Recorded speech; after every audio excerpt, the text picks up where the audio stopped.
gue belajar tentang.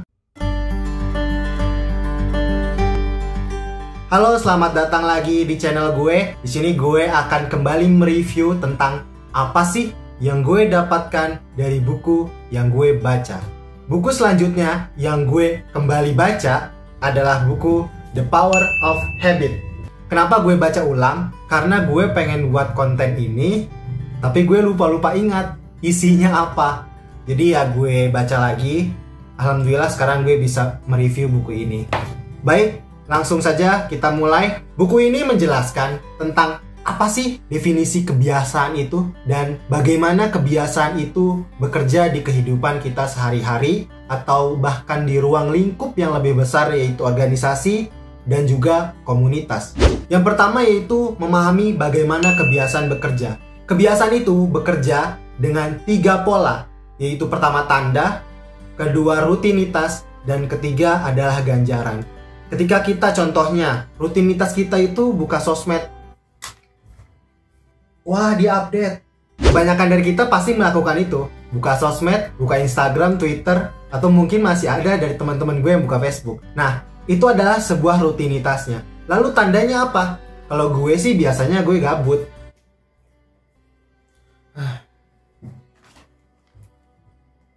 Gue biasanya kayak gitu. Jadi awalnya itu gara-gara gue gabut, ngerasa bete, akhirnya gue main sosmed. Dan ganjarannya adalah gue sih biasanya seneng aja ngeliat yang lucu-lucu, jadinya ngeliat sosmed. Misalkan lihat yang receh-receh di Twitter. Iya, mulai dari. Seperti itulah sebuah lingkaran kebiasaan bekerja. Lalu ada lagi step selanjutnya, yaitu perasaan mengidam. Ketika kita sudah mengidamkan sesuatu, aduh gue pengen banget main HP, aduh gue pengen banget cepet kumpul sama teman-teman, aduh gue lapar banget nih, gue lapar pengen kue coklat yang ada di Pujas. Itu adalah sebuah perasaan yang muncul yang sangat menggebu-gebu ketika kita mengidam. Dan mengidam adalah sebuah dorongan untuk kita melakukan lingkar kebiasaan se-efisien mungkin. Aduh, gue tuh pengen ngubah gitu. Gimana sih caranya? Gak dikit-dikit lihat notif. Gue gak mau kayak gitu lagi. Gue tuh pengen berubah, pengen lebih produktif, baca buku dan lain-lain. Gimana caranya? Ada tahapan selanjutnya, yaitu memahami bagaimana aturan emas bekerja. Di aturan keemasan ini, kita harus paham bagaimana kita mengubah rutinitas kita, tapi tanda dan ganjaran itu tetap. Oke, gue contohin misalkan tandanya itu gue gabut. Gue tuh tahu, paham bahwa rutinitasnya itu adalah lihat yang lucu-lucu. Maka kita coba ubah. Yang lucu-lucu ini lihat sosmed, mulai dibiasakan. Misalkan kita akhirnya beli buku yang lucu-lucu atau novel yang membuat kita ikut terbawa suasana dari cerita-cerita di setiap kata kalimat di buku tersebut. Maka itulah cara kita mengubah suatu kebiasaan. Kita pahami dulu aturan emas dari suatu kebiasaan yang terdapat di rutinitas kita. Lalu, apakah itu cukup? Apakah ketika kita sudah paham dengan aturan emas kita bisa mengubah kebiasaan kita dengan mudahnya? Lalu gue teruskan baca buku itu dan kembali menemukan sesuatu yang sangat luar biasa. Buku itu menjelaskan bahwa ada kekuatan tekad yang luar biasa yang harus kita miliki ketika kita ingin mengubah suatu kebiasaan buruk kita. Ketika kita sudah tahu tandanya, ganjarannya udah tahu, rutinitas yang diubah harus sudah tahu, maka kita harus bertekad bahwa kita harus mengubahnya. Kita harus punya tekad yang kuat dengan cara memahami kuncinya. Salah satu caranya adalah dengan memiliki tujuan. Gue ambil contoh, ada siswa SMA ketika kelas 10 dan 11, dia itu sangat males belajar, lalu ketika kelas tidur, dan pokoknya buruklah kebiasaan di kelasnya. Suatu ketika, kelas 12 semester 1, dia ingin sekali merubah dirinya dengan masuk kampus favoritnya. Akhirnya dia memiliki tujuan, memiliki tekad, dia harus belajar sungguh-sungguh untuk bisa masuk kampus impiannya. Akhirnya dia merubah pola kebiasaannya ketika belajar. Dia pun ingat tekadnya, dia pun ingat tujuannya, dan dia serius untuk mencapai mimpinya tersebut, untuk masuk kampus favoritnya dan tentu jurusan yang dia inginkan. Dia belajar sungguh-sungguh, dia akhirnya les, dia ketika kelas nggak tidur, dia terus memperbaiki dirinya, membuat citranya baik, dan ketika dia berusaha untuk mengubah kebiasaan belajarnya, justru dia juga mengubah kebiasaan dirinya yang lain. Ketika dia biasanya tidur di kelas, akhirnya dia tidak tidur. Dia justru tidur dengan pola tidur yang sehat. dia lalu makan dengan cukup karena dia tahu ketika dia tidak makan dengan teratur, ketika dia merasakan lapar pada saat belajar, maka konsentrasi belajarnya akan pudar. Dia juga memperbaiki hubungannya dengan teman-temannya. Dia mulai belajar ke sana sini untuk tetap bisa mempertahankan ilmunya, untuk tetap bisa mempertahankan apa yang dia inginkan dengan terus belajar kepada siapapun. Siswa ini hanya ingin dia masuk kampus favoritnya dengan belajar sungguh-sungguh. Tapi dengan dia belajar sungguh-sungguh, dia justru bisa mengubah kebiasaan-kebiasaan lainnya dan akhirnya dia menjadi pribadi yang lebih baik. Padahal cita-citanya hanya satu, belajar sungguh-sungguh biar masuk kampus favoritnya. Ketika kita ingin berusaha mengubah kebiasaan buruk yang banyak dalam diri kita, maka kita pahami dulu kebiasaan kunci mana yang bisa kita jadikan patokan untuk kita berubah menjadi lebih baik dan akhirnya mengubah kebiasaan-kebiasaan lainnya. Lalu ada lagi bagaimana kebiasaan itu bisa bekerja dan berubah. Ketika krisis, gue kasih contoh masalah kebebasan berpendapat sebelum tahun 98.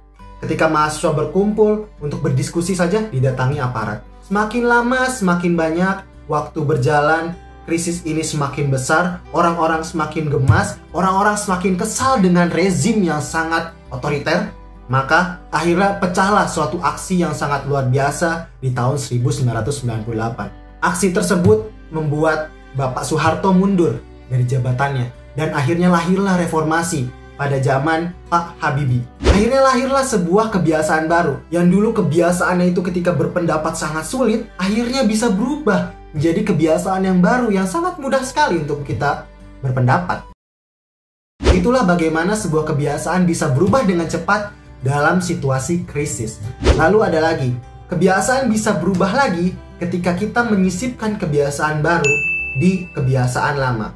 Gue kasih contoh, di suatu stasiun radio dengan pendengar yang cukup banyak, stasiun radio itu biasa menyetel lagu dangdut. Suatu ketika, stasiun radio itu ingin mengubah jenis lagunya menjadi lagu-lagu indie. Dan langsunglah diubah oleh stasiun radio itu lagu dangdut menjadi lagu indie secara radikal. Stasiun radio itu akhirnya tidak didengar lagi oleh para pendengarnya. Orang biasa dengerin dangdut di situ kok malah jadi lagu indie. Lalu akhirnya strateginya diubah oleh stasiun radio itu. Stasiun radio itu mulai menyisipkan sedikit demi sedikit lagu indie di tengah-tengah lagu dangdut yang luar biasa sekali. Dan akhirnya 2 jam lagu dangdut, 5 menit lagu indie, 2 jam lagu dangdut. Awalnya 5 menit, penonton hilang sedikit. Lalu akhirnya penonton mulai terbiasa mendengar lagu indie yang nyusup di dalam lagu dangdut yang mereka biasa dengar. Perlahan-lahan mulai membesar lagu indie itu, pendengar yang awalnya pergi ketika sedikit lagu indie itu muncul, perlahan-lahan terbiasa dengan perubahannya, dan akhirnya malah pendengarnya itu malah senang dengan lagu indie. Akhirnya kebiasaan pendengar pun berubah dan stasiun radio itu yang awalnya menyetel lagu-lagu dangdut akhirnya menjadi lagu-lagu indie. Kebiasaan bahkan bisa berubah dengan kekuatan relasi. Contoh, ada seseorang sudah memasuki waktu liburannya. Lalu tiba-tiba dia melihat suatu postingan dan postingan itu adalah acara kemah mengabdi di suatu desa. Dia pun tertarik, sangat antusias sekali ingin mengikutinya.